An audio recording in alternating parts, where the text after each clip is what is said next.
Another season is upon us in World of Tanks console, so what's in store this time around with the new Warlord season? Let's dive right in, starting with that season pass, of course. You have your usual silver and gold, boosters and premium time, consumables and equipment vouchers, and cosmetics and camos. The war chests this time around are the Warlord war chests, and if you don't remember what the war chest changes were made last season, then check out this video in the top right card. And remember that your guaranteed tank number will be reset with these chests, as they are separate from the Viper's war chests last season, and you will be back to the start of that guaranteed system with these new ones. As for the tanks, you will get the American Tier 8 Premium Medium Tank, the M46 Patton KR at stage 100 on the free Season Pass. If you purchase the 2000 Gold Season Pass, you will be able to earn the Tier 5 German Premium Medium Tank, the Panzer IV Hydrostat at stage 25, the Tier 8 German Premium Medium Tank, the Panzer at stage 75, and at stage 100, the brand new Tier 9 Italian Heavy Tank, the Felice. This tank is an interesting one. As you just heard, it's a heavy tank, but it's being brought over from PC where it is a medium tank. However, it's got the same 127mm gun that deals 480 alpha damage. On PC, this is the hardest hitting medium tank. On console, it's just an interesting and unique alpha damage heavy tank. As for the rest of its stats, its HP is of course increased to 1850, and it's got the same horsepower and power to weight ratio, and goes 45 kilometers an hour forward. It has a nice 8 degrees of gun depression and some decent pen at 258 standard APCR, with a very nice 1215 shell speed, and a 310 premium heat round with a not so nice 850 shell speed. That's quite a difference between those speeds there. It has 2.5 seconds of aim time and a mid base 0.42 accuracy, and reloads every 13.7 seconds, giving it a DPM of 2102, which is actually a massive 1.1 second buff from this tank's PC counterpart, which is quite a rare sight to see. And lastly, it has 380 meters view range. We will have to check the armor profile when the tank is in the game, but since its power to weight is the same, it very well could be this same armor profile as PCs. With that being said, I'm looking forward to grinding out this season pass and providing a review for you guys in the near future, so stay tuned for that, and if you would like to see that video and aren't subscribed, go ahead and hit that button. Thanks. It also has a skin that you can earn in 20 stages after your season pass completion, and it looks okay. What saves it from looking boring as usual, to me at least, is that flag that's painted onto the barrel. Something unique and has character, instead of just being a bunch of camo nets or sandbags on a camo pattern tank as they usually are, and as you will see soon. Moving on, if you purchase the Ultimate Season Pass, you of course get 25 stage skips, the HAL Half-Life Anderson 3D Hero Commander, and the brand new Era 3 Eastern Alliance tank destroyer, the Object 490 Belka. This tank is an interesting looking tank, that's for sure, but it's more interesting than it looks.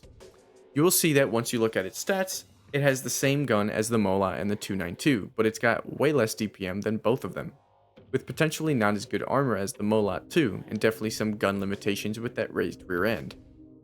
So what makes it special?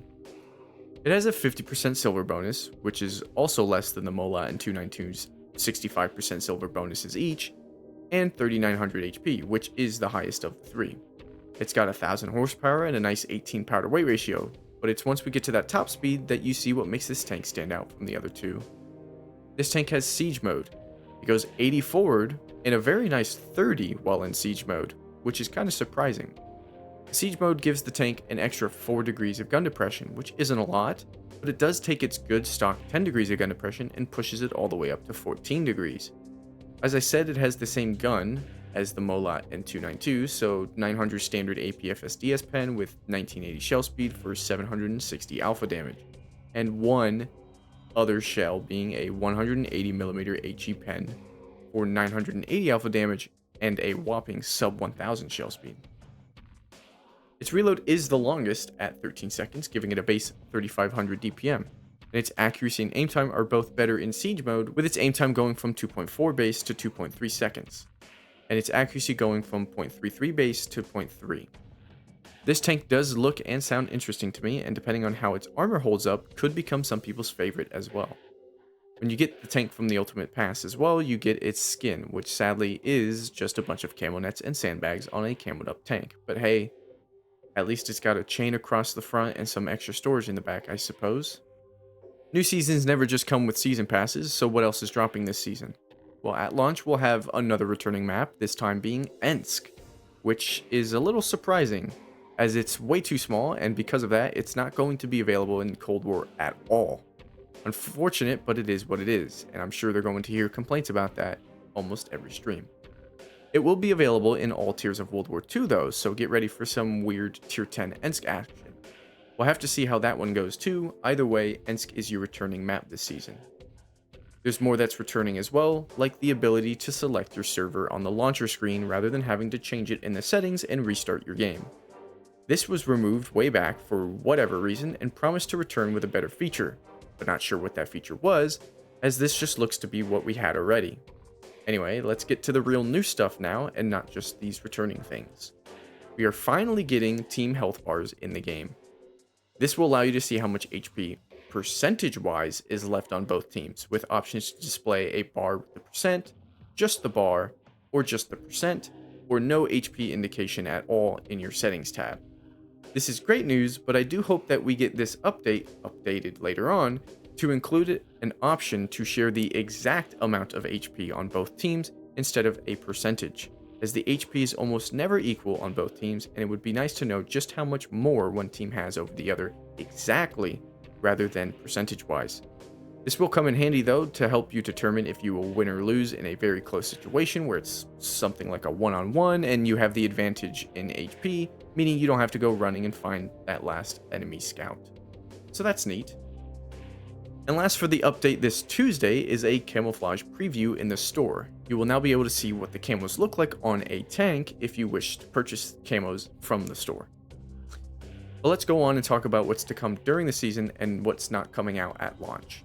There are two things. The first being something very exciting, the Japanese Cold War tech tree line.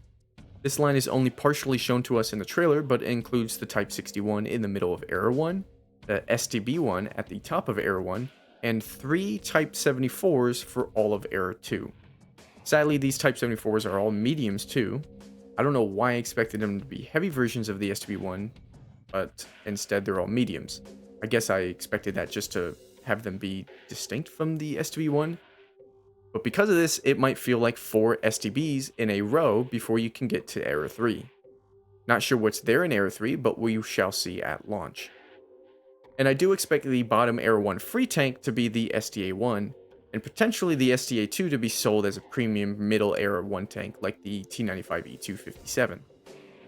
The last thing that was shown to us to be coming this season is some sort of Vikings themed event with some new tanks and skins being introduced, with one already being identified as the Tier 9 premium Swedish tank destroyer, the Lat Stridsfordon 120 from PC, which I'm excited for. Hopefully I have enough gold saved up by then to grab this one, or maybe it'll be earnable. We'll have to wait and see, as for right now, we know nothing about this event other than some skins and stuff that were shown to us here in the trailer. There's also a bunch of Cold War shell icons, normalization, and effects fixed, all of which you can check for yourselves in the article, which will be linked in the description. And with that, that's all for the Warlords season. Let me know what you are or are not excited about in the comments, and don't forget to pick up your free season starter pack once the season is launched. Take care, and thanks for watching.